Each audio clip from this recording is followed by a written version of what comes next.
বলা হয়ে থাকে একটি ভালো পরিকল্পনা হচ্ছে সফলতার অর্ধেক। অর্থাৎ আপনার পরিকল্পনা যদি ভালো হয়, আপনি আগে থেকে অর্ধেক সফল, বাকিটা কাজের মাধ্যমে করে দিবেন। তো এই পরিকল্পনা কৌশল নিয়ে আজকে আমার এই ভিডিও। আমি আছি আপনাদের সাথে শাহরিয়ার আহমেদ, আপনারা দেখছেন ব্যাংকিং টার্মস। আসসালামু আলাইকুম ওয়া রাহমাতুল্লাহি ওয়া বারাকাতুহু। আমাদের প্রথম প্রশ্ন হচ্ছে, কোন মাধ্যমে পরীক্ষা দেওয়া ভালো?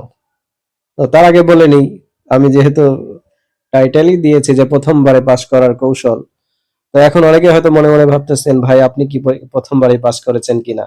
জি হ্যাঁ, আলহামদুলিল্লাহ, আমি ফার্স্ট পার্ট সেকেন্ড পার্ট একবারেই পাস করেছি। আমার একটা পরীক্ষা কখনো দুইবার দেয়া লাগেনি। সকাল বিকাল পরীক্ষা দিয়েছি 3 দিন, আলহামদুলিল্লাহ পাস হয়ে গেছে। তো আচ্ছা, আমরা 1 নম্বর প্রশ্নের দিকে তাকাই, যে কোন মাধ্যমে পরীক্ষা দেয়া ভালো। এখন দুইটা মাধ্যমেই পরীক্ষা দিলে ভালো নাম্বার পাওয়া যায়, দুইটা মাধ্যমেই পরীক্ষা দিয়ে পাস করা যাচ্ছে, বাংলা ইংরেজি যেটা আপনার ভালো লাগে, যেটাতে লিখতে আপনি স্বাচ্ছন্দ্য বোধ করেন। শুধুমাত্র ফার্স্ট পার্টে বিজনেস কমিউনিকেশনটা ইংলিশে দেওয়া বাধ্যতামূলক, ওইটা ইংলিশে দিবেন, আর বাকি সবগুলো আপনি চাইলে বাংলা দিতে পারেন। জেআইবিবি বলেন, এআইবিবি বলেন, যেটাই বলেন আপনি বাংলা চাইলে বাংলা দিবেন, ইংলিশে চাইলে ইংলিশে দিবেন, কোনো সমস্যা নেই। করতে চাই যে পরীক্ষার খাতা পাওয়ার পর যেসব বিষয়ে সতর্ক থাকবেন। তো পরীক্ষার খাতা পাওয়ার পর আপনি অবশ্যই দেখবেন যে খাতার মধ্যে মার্জিন ঠিক আছে কিনা। অনেক সময় উল্টা ভাবে মার্জিন থাকে, খাতার মধ্যে ছেঁড়া ফাটা আছে কিনা, খাতার মধ্যে কোনো দাগ আছে কিনা, এগুলো কিন্তু থাকে। তখন প্রথমে আপনি ওএমআর পূরণ করলেন, পরে দেখলেন ভিতরে সমস্যা, তখন কিন্তু খাতা চেঞ্জ করা লাগবে এবং একটা সময় নষ্ট হয়ে যাবে। আচ্ছা, যদি ওএমআর ভুল হয়ে যায় তাহলে করণীয় কি? রোল বা এনরোলমেন্ট বা যে কোনো ঘর পূরণ করতে গিয়ে যদি ভুল করে ফেলেন তাহলে একটুও ঘাবড়াবেন না। স্যারের নির্দেশনা অনুযায়ী কি করবেন, ওই আমারটা জমা দেওয়ার সময় আলাদাভাবে জমা দিবেন। বর্তমান নিয়ম অনুযায়ী কি করতে হয়, আলাদাভাবে জমা দিতে হয়। যদি পরীক্ষা ভালো দিয়ে থাকেন তাহলে কি হয়ে যাবে, আপনার পাস হয়েই যাবে। ওই আমার ভুলের কারণে খাতা বাতিল হবে না, তাই একটুও না ঘাবড়িয়ে কনফিডেন্সের সাথে পরীক্ষা দিবেন।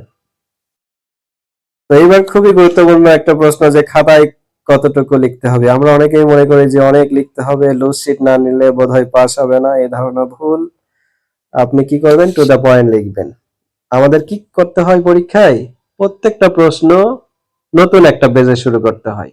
তো আপনি যদি 3টা প্রশ্ন 3টা পেজে লেখেন এবং টু দা পয়েন্ট লেখেন, তাহলে কিন্তু পাস হয়ে যাবে। তারপরেও আপনি আপনার স্ট্যান্ডার্ড বজায় রাখবেন। ধরেন যে আপনি একটা প্রশ্নের মান দেওয়া আছে 5, আপনি কি করলেন, ওটা 1 পেজ লিখলেন। আরেকটা প্রশ্নের মান দেওয়া আছে 10, ওটাও 1 পেজ লিখলেন। এরকম করবেন না, ওইটা 2 পেজ লেখেন। আরেকটা 15 দেওয়া আছে, ওইটা একটু বাড়ানোর চেষ্টা করেন, 2.5 পেজ লেখেন। তো এরকম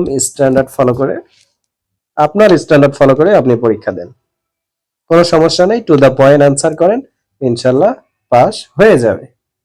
আচ্ছা, কিভাবে লিখলে ভালো নাম্বার পাওয়া যায়? তো 4 নম্বরে আমি কিছু আলোচনা করেছি।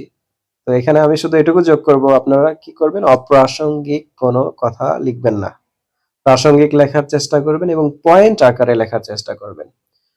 ধরেন একটা প্রশ্ন এসেছে যে একজন ভালো বড়োয়ারের বৈশিষ্ট্য কি। একজন ভালো বড়োয়ারের বৈশিষ্ট্য আপনি কি করবেন, প্রথমে 2-4টা কথা লিখলেন, লিখে তারপরে আপনি কি করবেন, পয়েন্ট আকারে লেখা শুরু করে দিবেন। যে কি থাকতে হবে, ভালো বড়োয়ারের ভালো ক্রেডিট হিস্ট্রি থাকতে হবে, আর সিআইবি রিপোর্ট ভালো হতে হবে। 1 নম্বর 2 নম্বর এভাবে দিয়ে আপনি 5 নম্বর জন্য যদি প্রশ্ন হয় অন্তত 5টা দেওয়ার চেষ্টা করেন। 10 নম্বরের জন্য প্রশ্ন হলে অন্তত 7টা 8টা দেওয়ার চেষ্টা করেন। তাহলে দেখবেন নাম্বার কাটার সুযোগ খুবই কম, ভালো নাম্বার পেয়ে যাবেন। আচ্ছা, এর সাথে বলে রাখি যে টিকা এবং পার্থক্য, এই ধরনের প্রশ্ন থেকে ভালো নাম্বার পাওয়া যায়। আপনার যদি কমন পড়ে থাকে, আপনার যদি ওই বিষয় নিয়ে জানা থাকে পরিষ্কারভাবে, তাহলে আপনি টিকা এবং পার্থক্য এই দুইটা দেওয়ার চেষ্টা করবেন। আর যদি না জানা থাকে, বড় প্রশ্নই দিন, দেওয়ার দরকার নেই। আচ্ছা, আবার অনেকেই বলে থাকে যে অঙ্ক না করলে তো ফেল। তো এই ধারণাও সঠিক নয়। আপনার যদি মনে হয় এই অঙ্কটা আমি পারবো না, উত্তর মিলাতে পারবো না, তাহলে অঙ্ক করার দরকার নেই। যদি আপনার প্রশ্ন ভালো জানা থাকে, প্রশ্নের উত্তর ভালো জানা থাকে, আপনি প্রশ্নই দিন, ভালোভাবে লিখবেন, ম্যাথ ছাড়াই পাস হয়ে যাবে। আচ্ছা, সর্বশেষ হচ্ছে এই পেজ থেকে আপনি কিভাবে উপকৃত হবেন। গতবার আমি চ্যাপ্টার ওয়াইজ অনেক গুরুত্বপূর্ণ টপিকস নিয়ে আলোচনা করেছি, সেগুলো তো দেখবেনই। প্লাস এইবার আমার পরিকল্পনা আছে যে আমি অন্তত 15টা ক্লাস দিব। আমাদের হাতে যেহেতু সময় নাই, প্রত্যেক সপ্তাহে 1টা 2টা করে ক্লাস দিব, অর্থাৎ প্রত্যেক সাবজেক্টের জন্য 3টা ক্লাস থাকবে। 3টা ক্লাসেই আমি একটা সাবজেক্ট পুরো কভার করে দিব। এটা আপনারা কি করবেন, চোখ বন্ধ করে, এরকম রেকর্ডেড ক্লাস থাকবে, চোখ বন্ধ করে মোবাইলটা পাশে নিয়ে ঘুমাতে ঘুমাতে একবার শুনবেন, 2বার শুনবেন, 3বার শুনবেন। ইনশাআল্লাহ আপনার অনেক বিষয় ক্লিয়ার হয়ে যাবে। আর হচ্ছে যারা মোবাইলে পড়তে বিরক্ত হয়ে যান, তাদের জন্য পিডিএফ দেওয়া যায় কিনা আমি মার্চের প্রথম দিকে পিডিএফ নিয়ে আসার চেষ্টা করব। তো পিডিএফ এর জন্য আমি কাজ শুরু করে দিয়েছি, আশা করি মার্চের প্রথম সপ্তাহের মধ্যেই আপনাদেরকে আমি দিতে পারবো। তো এই পেজের সাথেই থাকুন, পড়তে থাকুন। বর্তমানে তো ডিপ্লোমার অনারিয়াম আরো বেড়ে দিয়েছে।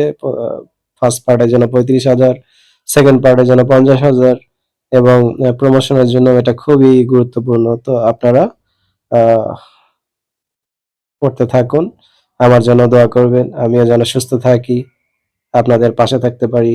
আসসালামু আলাইকুম ওয়া রাহমাতুল্লাহি ওয়া বারাকাতুহু।